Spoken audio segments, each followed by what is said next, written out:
Nia Adebayo did not wake up that morning expecting to become the center of a story strangers would argue about on the internet like it was sport. She woke up the way she always did before something important. Alarm at 4:45, kettle on, uniform folded, hair pulled back clean, tight, practical. The kind of preparation you learn when you work in A&E and you know the day can turn on one moment. She checked her phone once. A message from her younger sister, Amara. "Text me when you land." "Mum's been worrying again," Nia typed back. "I will. Stop telling her everything." Then she stared at the last message she had not replied to. It was from her mother, sent late the night before. "I don't like you traveling alone. People are strange these days. Just be careful." Nia had wanted to reply with reassurance. She hadn't, not because she didn't care, because she was tired of reassuring people about dangers they could not name out loud, tired of carrying everyone else's fear and still having to carry her own. The conference in London mattered. It was emergency response training designed specifically around high-pressure environments, including in-flight incidents. Not glamorous, not a treat, a responsibility, something she had paid for herself because budgets at the hospital were tight and promises were easy. She left her flat while the street was still quiet. She moved through the world with that careful balance she had perfected over years, not shrinking, not provoking, not acting like she owed anyone softness. At the airport, everything was bright and impersonal, screens, announcements, cues that moved like slow rivers. She checked in. Bag drop, security, the usual gentle indignity of removing shoes and proving you were harmless. At the gate, an airline staff member frowned at the monitor, looked up at Nia, then down again. "Ms. Adebayo?" "Yes?" "We've had an operational change. We're upgrading you." Nia didn't smile. She didn't ask why. She simply said, "All right." The staff member printed a new boarding pass. The paper felt warm in her hand. 2C First Class. Nia understood what upgrades were. She understood they were usually about logistics, sometimes about loyalty schemes, occasionally about a quiet assessment of who would complain least. She also understood that being upgraded did not change who she was. It changed what other people thought she was allowed to be. She boarded early, not because she wanted first class, but because she had a habit of being early and a habit of moving calmly when the world started to crowd. First class had its own temperature, its own sound. Conversations were lower, laughter softer, irritation hidden behind polite faces. Seats were wide enough that nobody had to brush past anyone else. The air smelled like expensive aftershave and a kind of confidence that didn't like being questioned. Nia found 2C, put her bag up, sat down, coat folded, phone away, notes out. She had a slim notebook with headings in her own handwriting. Airway, breathing, circulation, hypoglycemia, seizure response, anaphylaxis, stroke indicators, the kind of checklist you trust when the human mind starts to panic. She was reading when she felt it, not a stare exactly, a weight. Across the aisle, a man had paused mid-sentence as he spoke to the passenger beside him. White, early 40s, tailored suit. Watch that cost more than her monthly rent. Posture relaxed in the way people are relaxed when they believe the world is built to accommodate them. Edward Markham. Nia did not know his name yet, but she knew his type. She had met him 1,000 times in different bodies, in different offices, in different corridors. The kind of man who rarely raised his voice because he didn't need to. The world raised itself for him. He looked at Nia, then at the scrubs collar peeking faintly beneath her navy coat, then at the boarding pass she tucked into her book like a bookmark. His jaw tightened. He pressed the call button. A flight attendant appeared with a smile that was professional and practiced. "Yes, sir." Edward's voice was low, smooth, controlled. "I believe there's been a mistake." The attendant blinked. "I'm sorry." He tilted his chin toward Nia's seat. "That passenger, she's in the wrong cabin." Nia looked up slowly. "Excuse me?" Edward's expression did not change. No embarrassment, no hesitation. He spoke like he was doing the attendant a favor. "I've seen this before," he said. Operational confusion, staff boarding in the wrong section, or upgrades that aren't meant for this cabin.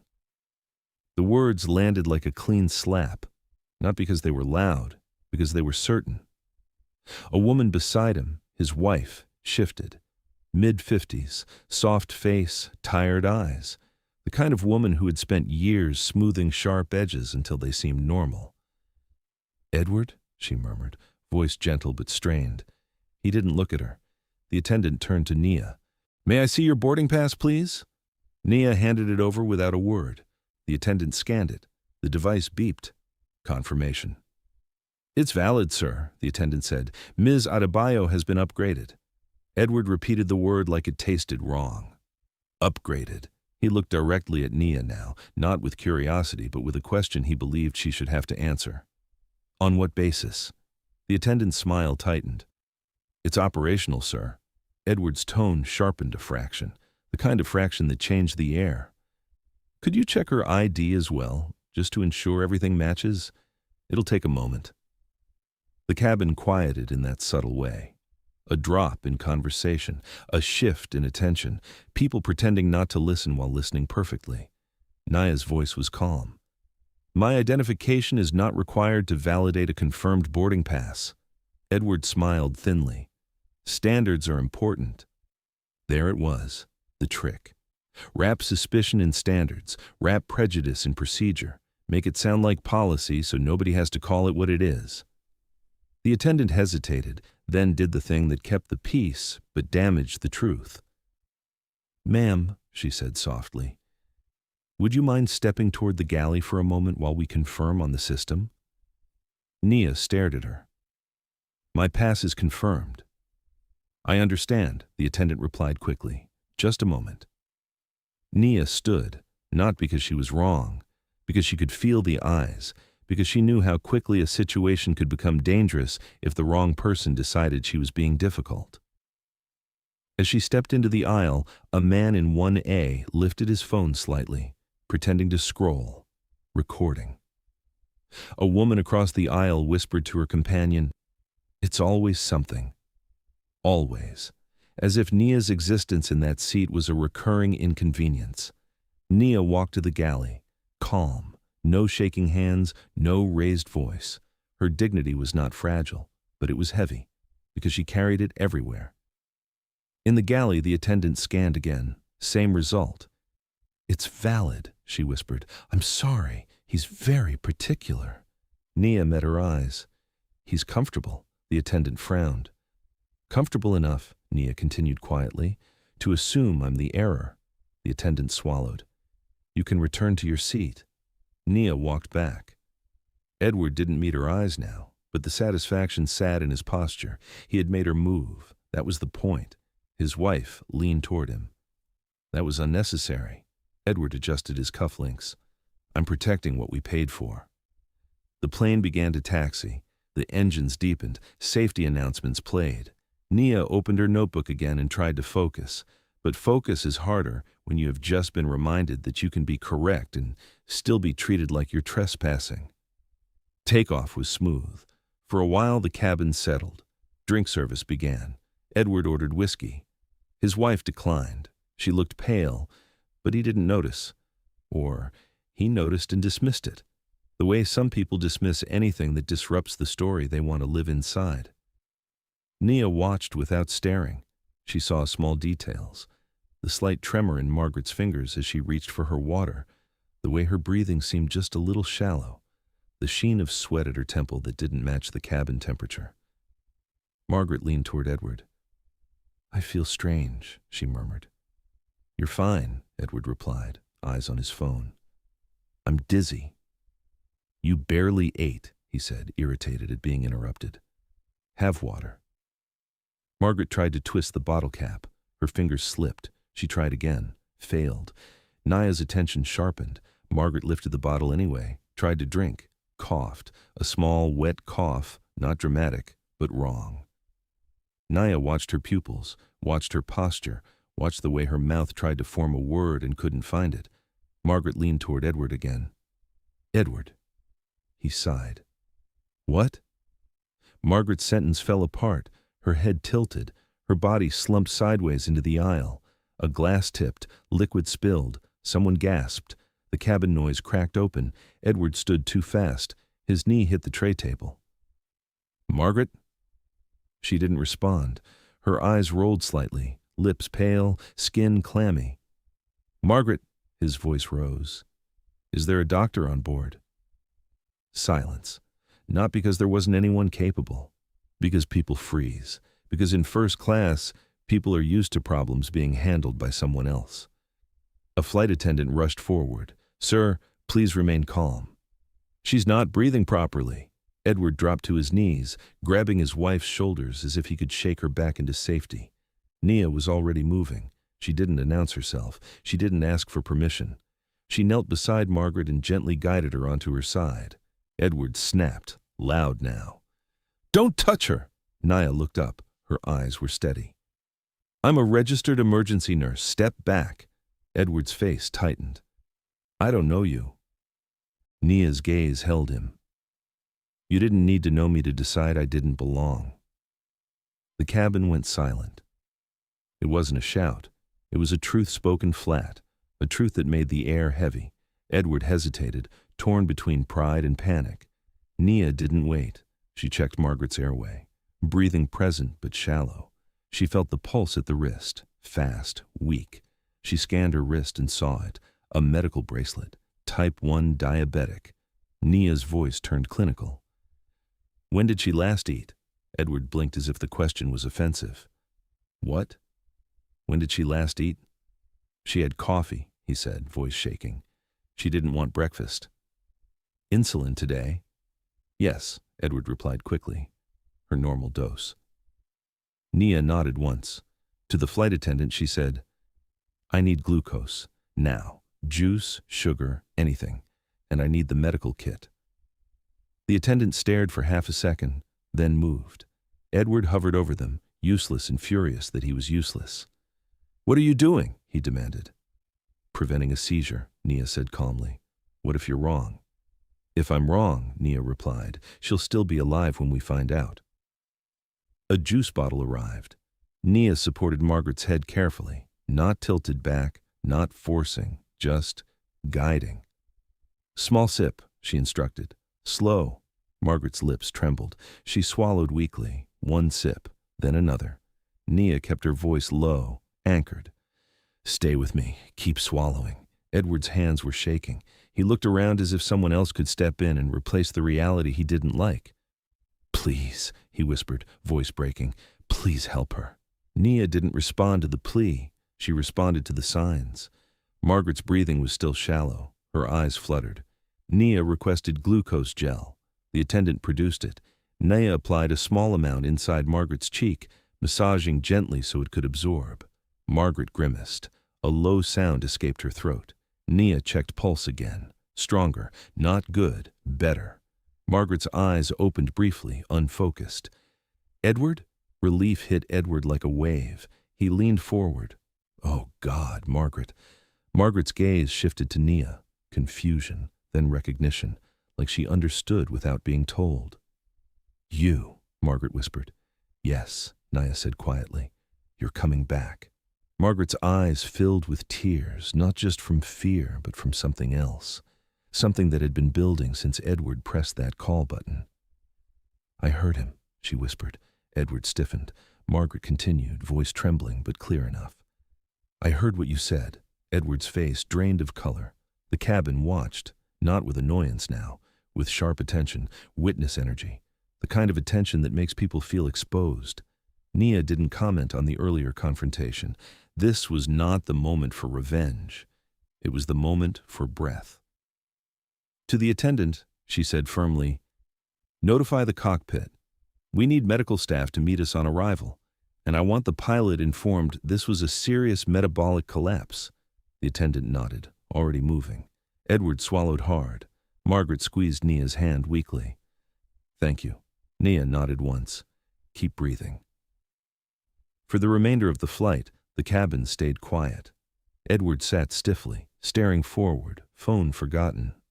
Margaret sipped juice. She kept her head back. She looked exhausted. She also looked awake in a new way, like something had shifted behind her eyes. Before landing, a man approached Naya from the front row, the same man who had recorded. He leaned close enough to be heard, but not to be dramatic. "I recorded earlier," he said softly. "The part before." Naya looked at him briefly. "Send it to me." He nodded. "I will, in case they try to twist it." Naya didn't thank him with a smile. She thanked him with a nod, because she understood the value of receipts. When the plane landed, paramedics boarded quickly. They checked Margaret's vitals, confirmed the suspected hypoglycemia, prepared her for transfer. Naya gave a clean handover. Type 1 diabetic, loss of consciousness, responded to oral glucose and gel, needs evaluation and monitoring. The paramedics nodded. "Good work." Margaret looked at Nia as they wheeled her away. "You saved me," she said. Nia replied simply, "I did my job." Edward followed the wheelchair, then stopped, as if realizing his wife would be cared for now by professionals he could not intimidate, and the remaining problem was still standing in front of him. He turned back to Nia near the jet bridge. "I owe you an apology," he said. Nia looked at him evenly. "Yes," Edward swallowed. "I didn't mean it like that." For the first time, something in Nia's composure cracked, not chaos, not shouting, but her voice rose, just enough for people nearby to turn. "It does not matter how you meant it," Edward flinched.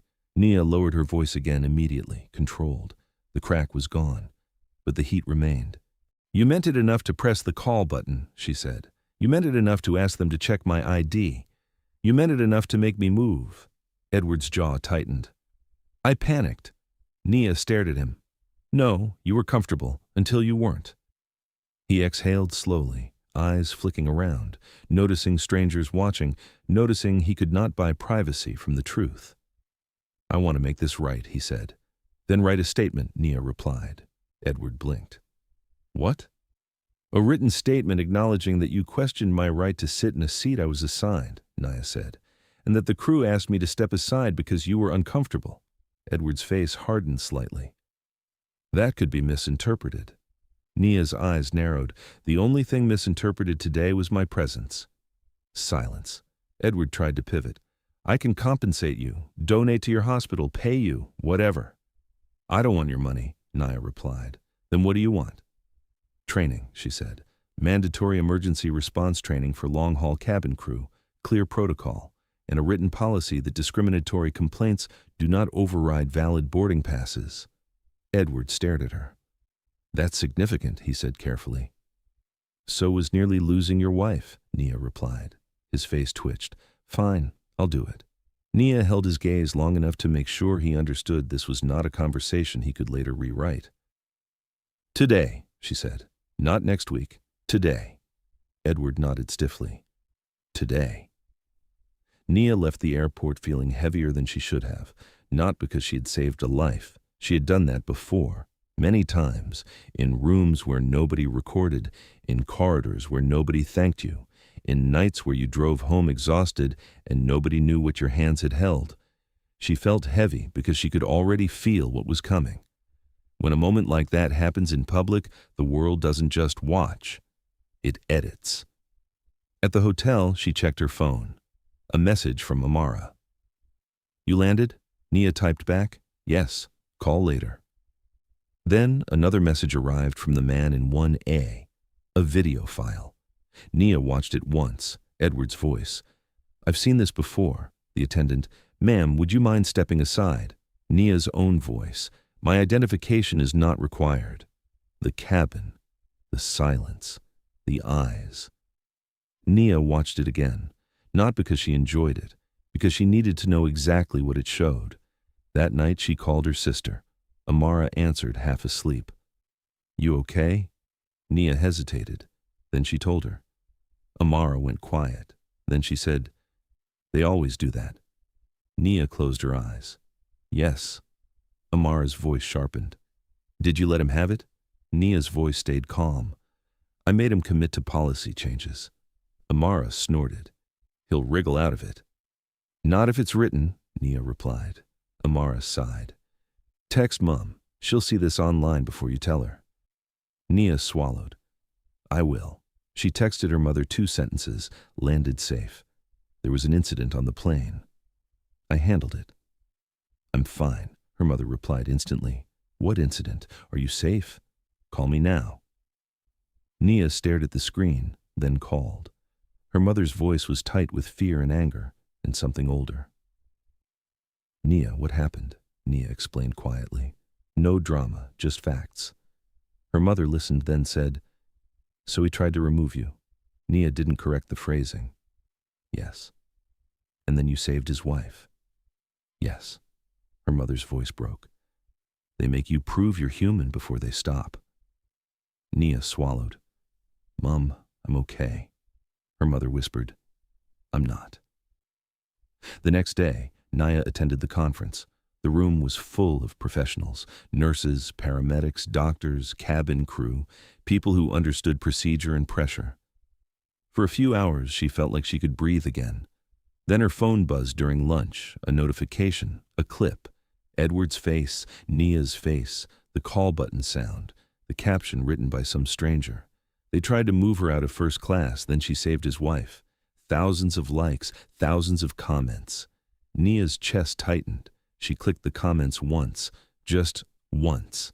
Some people were furious on her behalf. Some people praised her. Some people attacked her for being rude. Some people defended Edward. It wasn't racism, it was standards. He never mentioned race. Stop making everything about race. Nia read 3 lines, then closed it.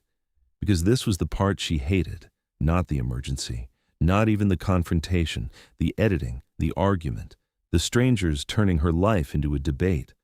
Her colleague at the conference, a nurse named Priya, noticed her expression. You okay? Nia showed her the phone. Priya's face hardened. Of course it's gone viral. Nia nodded. Of course.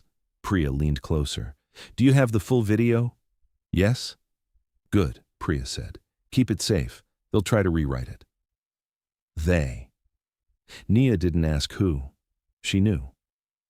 That evening the airline called her, a polite corporate voice.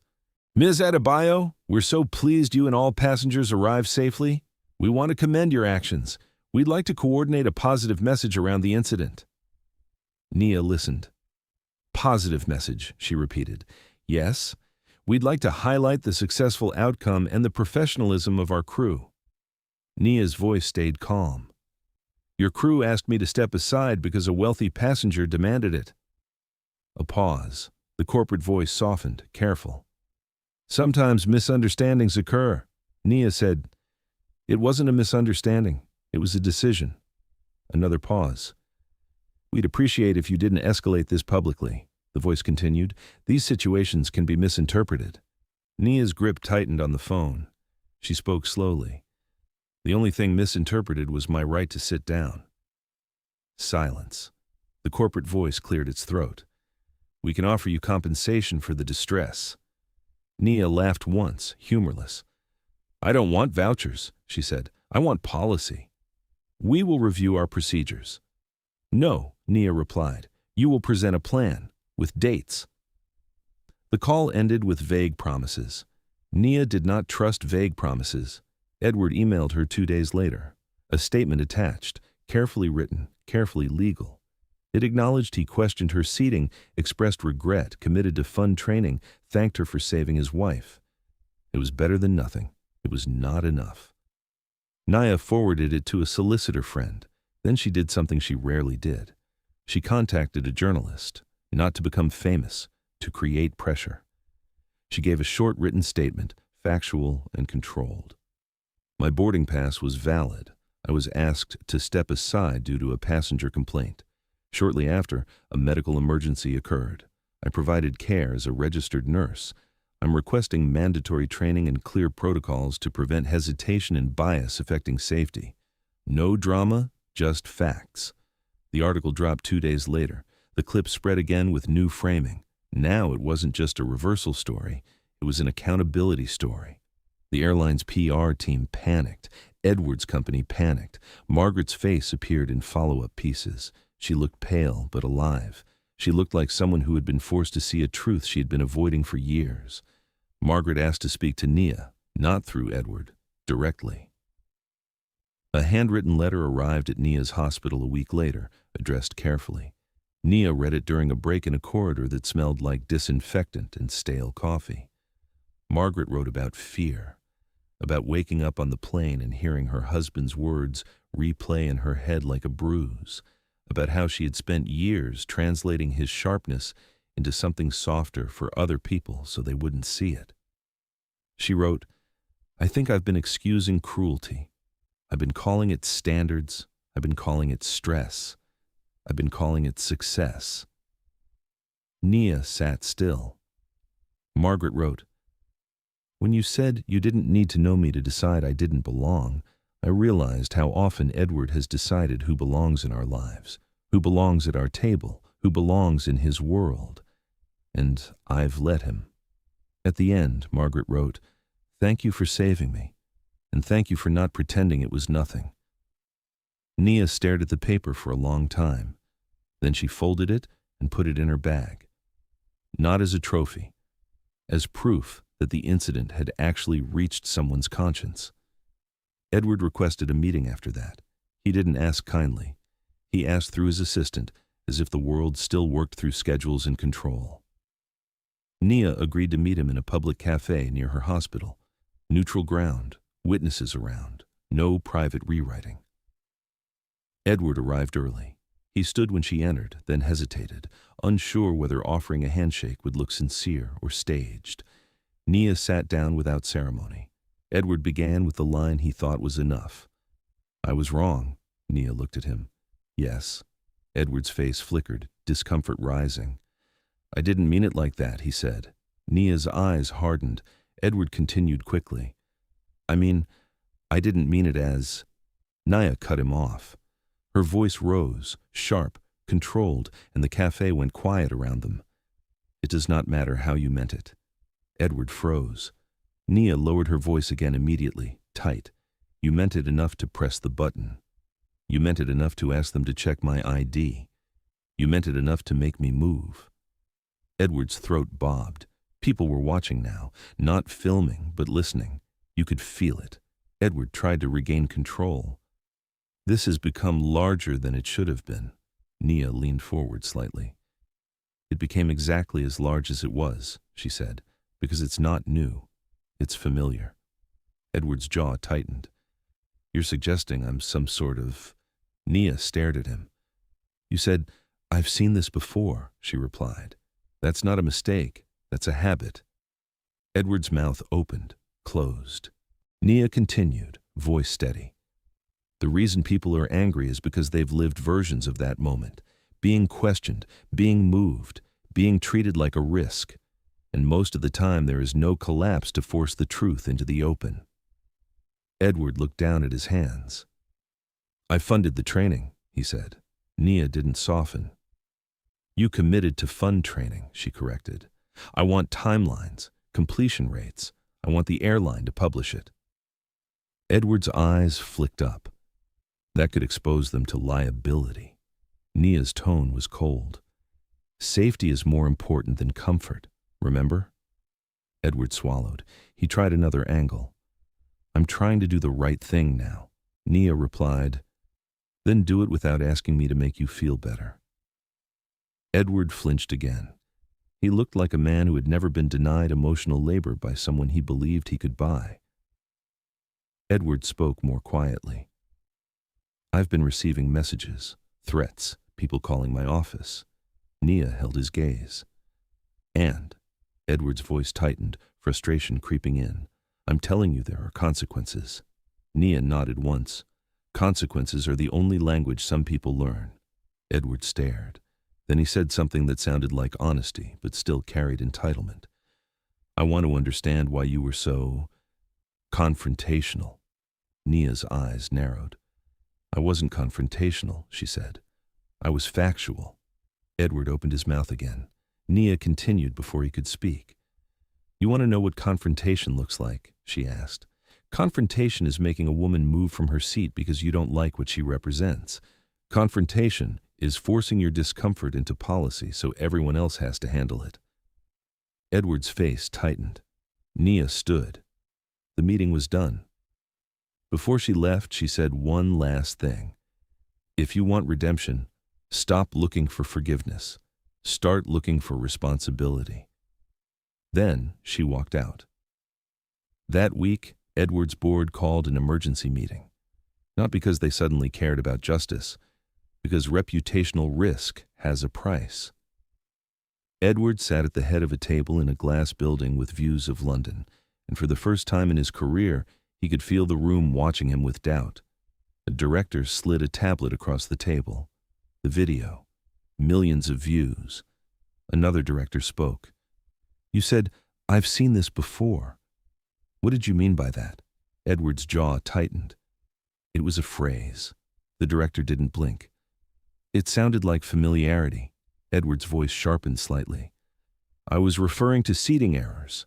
A woman on the board leaned forward. Then why did you ask to check her ID?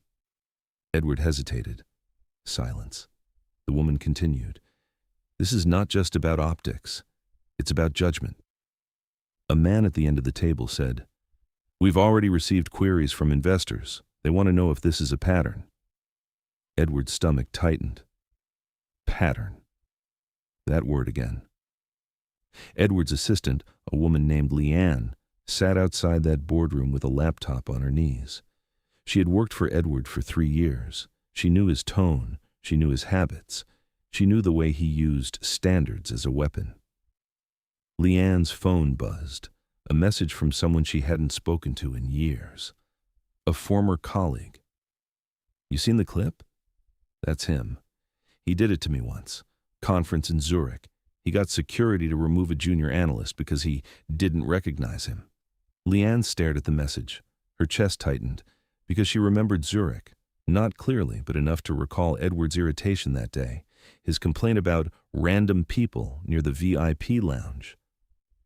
She opened her email archives, searched quickly. Zurich, security, complaint. There it was. A chain of messages. Edward had emailed her. Remove him. I don't want unknowns around our clients. Leanne's fingers hovered over the keyboard. She could ignore it. She could keep her job. Or she could do what she had watched Nia do in that cabin, act when the system wanted silence. Leanne forwarded the chain to herself. Then she searched again. Dozens of small incidents, not dramatic, but consistent. Edward asking reception to verify someone. Edward questioning someone's access badge. Edward calling someone suspicious when they didn't match his mental image of belonging. Leanne's throat tightened. She realized what the Part 2 seed would be, long before anyone else did. Edward did not just make a mistake on a plane. He had a pattern, and patterns leave receipts. Meanwhile, Nia returned to her hospital, back to patients, back to trauma bays, back to the world where life and death did not care who felt comfortable. But the viral story followed her into the hospital in ways she hated. A colleague pulled her aside. Management want a word. Nia walked into an office and found a manager speaking politely, carefully. We support you, the manager said, but we want to ensure your public statements don't reflect negatively on the trust. Nia stared. You're worried about the trust, she said quietly, reflecting negatively, because I demanded policy changes after discrimination. The manager swallowed. We just want to be cautious. Nia leaned forward. Be cautious about staffing levels, she said. Be cautious about burnout. Be cautious about safety. Don't be cautious about truth. She left the office with her pulse tight and her anger controlled, because that was the real lesson. It wasn't one man. It was systems, the airline wanting to frame it positively, the hospital wanting to avoid controversy, the board wanting to avoid investor loss, everyone wanting the story to end with a neat clap, not a demand. Nia refused to let it end neatly. 2 weeks later, the airline announced a partnership for emergency response training. A press release, smiling photos, corporate language. Nia read it, then looked for the details. No dates, no completion targets, no measurable commitments. She contacted the journalist again, not emotional, not loud. This is not sufficient. Public safety requires accountability with timelines. The airline responded with a private meeting request. Nia agreed, but she did not go alone. She brought a colleague, Priya, and she brought the recorded video. The airline executives smiled too much. They said phrases like, "We value your contribution." They offered vouchers again. Nia placed the vouchers back on the table untouched. "I'm not here for gifts," she said. "I'm here for policy." The executives shifted uncomfortably. Nia laid out 3 demands: mandatory training with published completion dates, a protocol update that explicitly states valid passengers will not be relocated due to discriminatory complaints, and an internal reporting process for staff when a passenger attempts to weaponize hierarchy. One executive frowned. "That's quite direct." Nia's voice stayed calm. "So was asking to check my ID when my boarding pass was valid." The executive's cheeks reddened slightly. Nia continued. "I want this published," she said. "Not just implemented quietly. Published." The airline executives exchanged looks. They didn't want publication. Publication meant admission. Admission meant liability. Nia knew that. She also knew something else. If they didn't publish it, it would slip back into quiet, and quiet is where patterns survive. After the meeting, Priya said, "They're scared." Nia replied, "Good." That night, Margaret called Nia directly. Nia almost didn't answer. Then she did. Margaret's voice was quiet and raw. "I want to apologize," Margaret said. "Not for him, for me." Nia said nothing. Margaret continued, "I've spent years smoothing him, excusing him. I told myself he was just particular. I told myself it wasn't harmful." Nia's voice stayed even. "It was harmful." Margaret inhaled shakily. "I know. And I heard it on that plane in a way I can't unhear." There was a pause. Margaret said, "He has done this before." Nia's body went still. Margaret continued, "I didn't understand it until now, but I can remember moments. How he questioned people, how he demanded ID, how he acted like people were intruding." Nia closed her eyes briefly.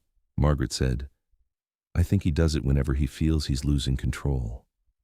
Nia replied quietly, "That's useful." Margaret whispered, "What are you going to do?"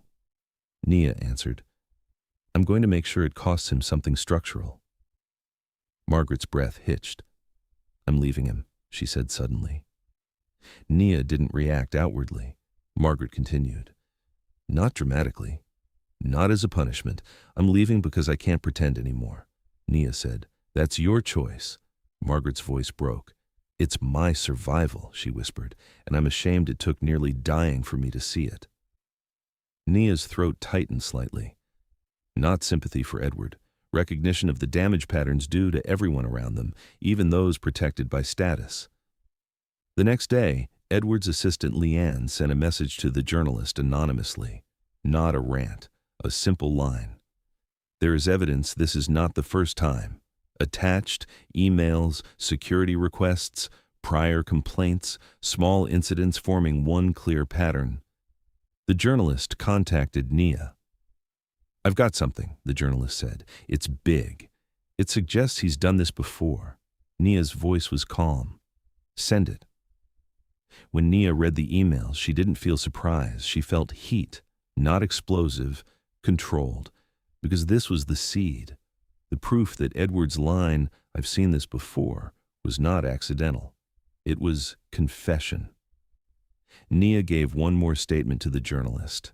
Tight, controlled. This appears to show a pattern of discriminatory suspicion framed as procedure. If safety and dignity are to mean anything, pattern must have consequences. The follow-up story dropped, and this time, the public anger shifted from the plane to the pattern. Edward's board reconvened. Now the question wasn't, did he make a mistake? It was, how long has he been like this? Edward's investors demanded answers, not because investors are moral, because risk is expensive. Edward was asked to step aside temporarily while an internal review occurred. Temporarily. A polite word for losing control. Edward called Nia that night. Nia did not answer. He left a voicemail. His voice was controlled, but there was panic beneath it. "This has gone too far. We need to talk." Nia listened once, then deleted it, because she had learned something in emergency medicine. Sometimes you don't negotiate with the thing that is trying to kill the patient. You treat it. Edward tried another approach. A legal letter arrived, carefully worded, threatening defamation. Nia handed it to her solicitor friend. Her solicitor laughed once. "This is intimidation," the solicitor said. "They're trying to scare you into silence."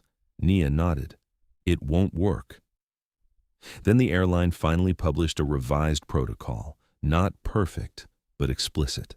Valid boarding passes would be honored, crew would not relocate passengers due to discriminatory complaints, medical emergency training would be completed by a set date and audited.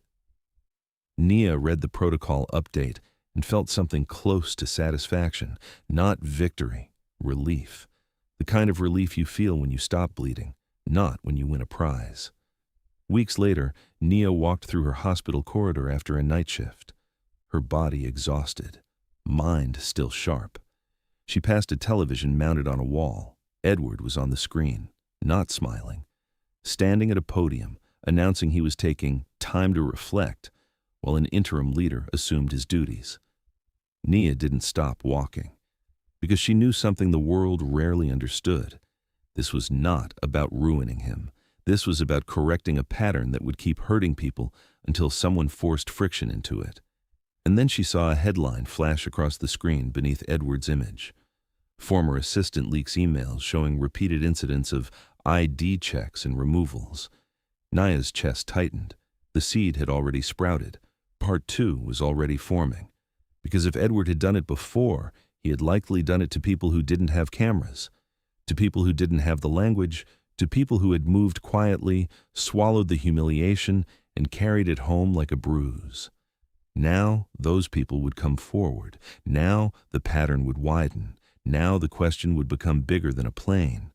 How many times had he pressed a call button, figuratively or literally, and watched the system move someone out of his sight?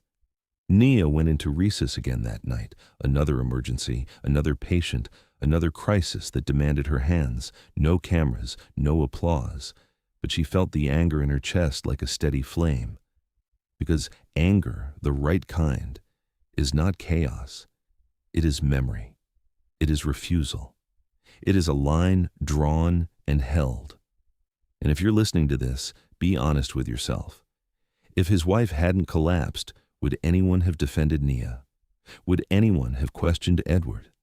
Would anyone have told the attendant she was wrong to ask Nia to step aside?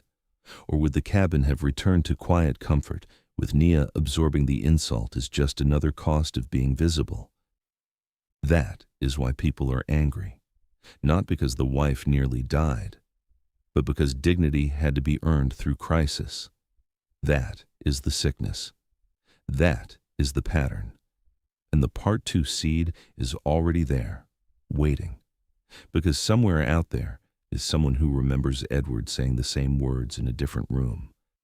I've seen this before, and that person has receipts too. And when those receipts surface, the story won't be about first class. It will be about how many times a man like Edward was allowed to decide who belongs, because everyone else wanted comfort more than correction. Nia left the hospital at sunrise and sat in her car for a moment before driving home. She looked at her hands. Clean now, sanitized, still.